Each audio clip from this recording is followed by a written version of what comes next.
भारत माता की, भारत माता की। सबसे पहले मैं सनातन धर्म सभा और उसके सभी सदस्यों को प्रणाम करता हूं। आज आपने मुझे दिल्ली से यहां बुलाया, आप सब लोग बड़ी संख्या में आए, आप सबको प्रणाम करता हूं। इसी बहाने आप सबके दर्शन हो गए। मंच पर उपस्थित सभी गुरुजन को मैं प्रणाम करता हूं। प्रणवादी शर्मा जी को प्रणाम करता हूं, दीदी को प्रणाम करता हूं। हमारे वर्तमान विधायक, भूतपूर्व विधायक बैठे हुए हैं, सबको मैं अपना स्नेह भेंट करता हूं। आप लोग 2 घंटे से बैठे हैं, तो एक बार जरा कुर्सी से खड़े हो जाएं और थोड़ा यूं करें। भारत माता की, भारत माता की।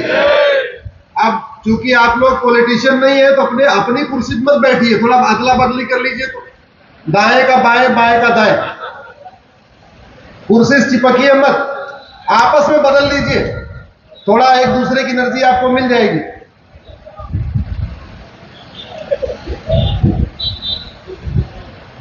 देखिए,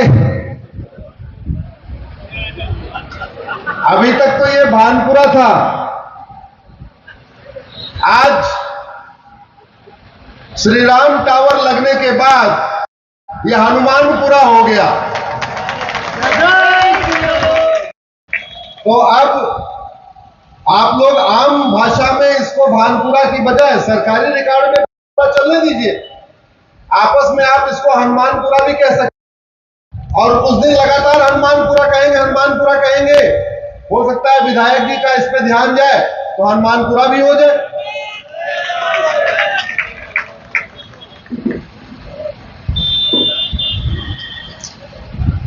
जब भारत का संविधान बन रहा था, तो इसमें अधिकांश लोग तो भारत के ही पढ़े लिखे लोग थे, कुछ लोग विदेश से भी पढ़ के आए थे। विदेशी कपड़ा पहनते थे, विदेशी सेंट लगाते थे, विदेशी उनकी सोच। उनको लगता था कि भारत की भाषा बोलने वाले कम समझदार होते हैं, तो इसलिए भारतीय भाषा कम बोलते थे, वो विदेशी भाषा ही बोलते थे। धीरे धीरे ये एस्टेब्लिश कर दिया कि भारत के रीति रिवाज, भारतीय परंपरा, भारतीय ज्ञान विज्ञान, भारतीय दर्शन, ये सब थोड़ा नीचे है। विदेशी अखबार पढ़ना, विदेशी भाषा में बोलना, विदेशी कपड़े पहनना, विदेशी तरीके से रहना, विदेशी सिगरेट पीना, विदेश में कपड़ा धुलवाना, ये सारा हाई स्टैंडर्ड का होता है, और वो काफी दिन से चलता रहा। लेकिन इस संविधान सभा में जब ये तय हुआ, भाई हम स्वतंत्र हो रहे हैं, हम एक संविधान बनाने जा रहे हैं, इस संविधान का लक्ष्य क्या है?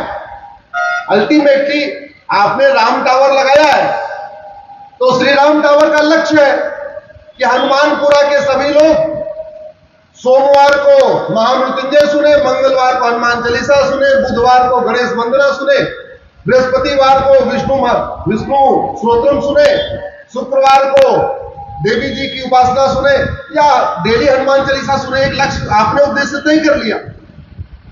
तो ऐसे ही संविधान सभा में भी तय हुआ, और जो भारत के रहने वाले थे, भारत की मिट्टी में पढ़े लिखे लोग थे, उनका कहना था इस संविधान का लक्ष्य है, मेरे साथ जोर से बोलिए, धर्म की, अधर्म का, प्राणियों में, विश्व का, यही संविधान का लक्ष्य है।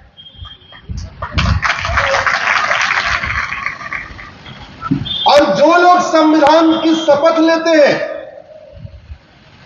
इस संविधान के शेड्यूल 3 में शपथ बनी हुई है, वो शपथ कौन कौन लेता है? सांसद, विधायक, मंत्री, मुख्यमंत्री, प्रधानमंत्री, हाई कोर्ट के जज और सुप्रीम कोर्ट के जज। और वो शपथ क्या लेते हैं? जो शपथ लेते हैं मैं वही पढ़ के सुना रहा हूं आपको।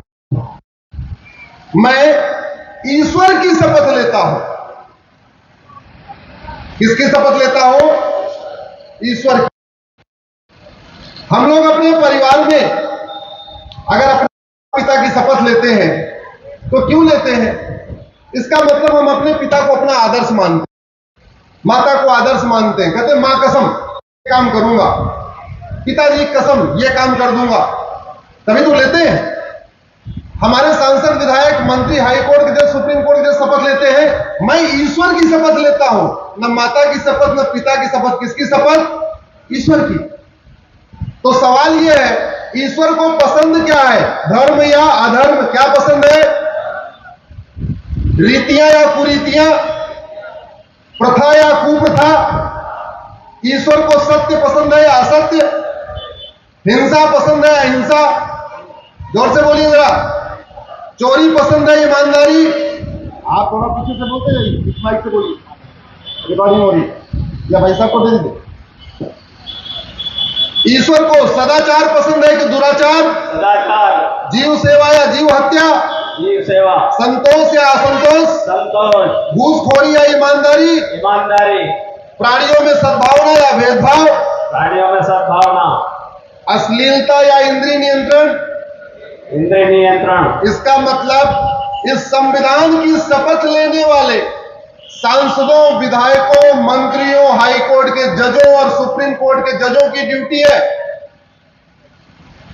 ऐसी व्यवस्था बनाए, ऐसा नियम कानून बनाए, ऐसी शिक्षा व्यवस्था लागू करें जिससे भारत की संस्कृति का प्रचार प्रसार हो, सनातन धर्म का प्रचार प्रसार हो, सनातन शिक्षा का प्रचार प्रसार हो, वसुधैव कुटुंबकम का प्रचार प्रसार हो, नारी तू नारायणी का प्रचार प्रसार हो, यत्र नारंती जीव, जहां पे नारी की पूजा होती है वहां देवता निवास करते हैं, इस भावना का प्रचार प्रसार हो।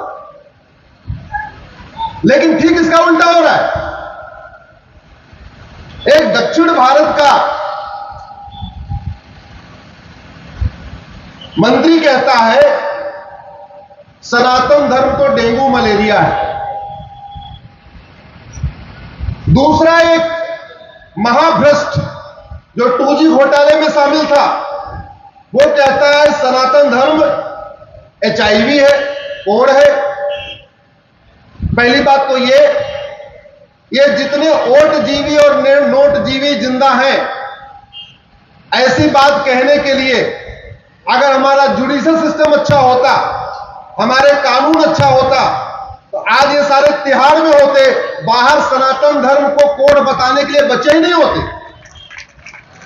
अगर ये बाहर घूम रहे हैं केवल इसलिए कि हमारे कानून सारे विदेशी चल रहे हैं, 1860 का इंडियन पिनल कोड चल रहा है, 1861 का पुलिस एक्ट चल रहा है, 1872 का एविडेंस एक्ट चल रहा है, मुकदमे 30 साल 40 साल चलते रहते हैं, मुकदमे का फैसला नहीं होता।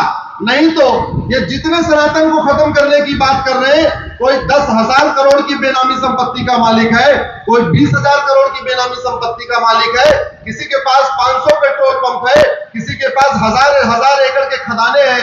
ये सब काला धन रखने वाले काले कुबेर हैं। ये जिंदा है अगर धरती पे, ये तिहाड़ के अंदर नहीं है तो केवल इसलिए हमारे कानून घटिया हैं। इसलिए मैं इस बात को लेकर संघर्ष कर रहा हूं, हमें सनातन विरोधियों को निपटाना है, उनको तिहाड़ में डालना है।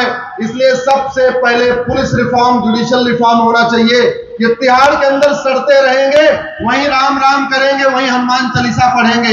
ये बाहर रहेंगे तो कभी ये कोढ़ बताएंगे, कभी ये HIV बताएंगे, कभी डेंगू बताएंगे, कभी मलेरिया बताएंगे। दूसरा,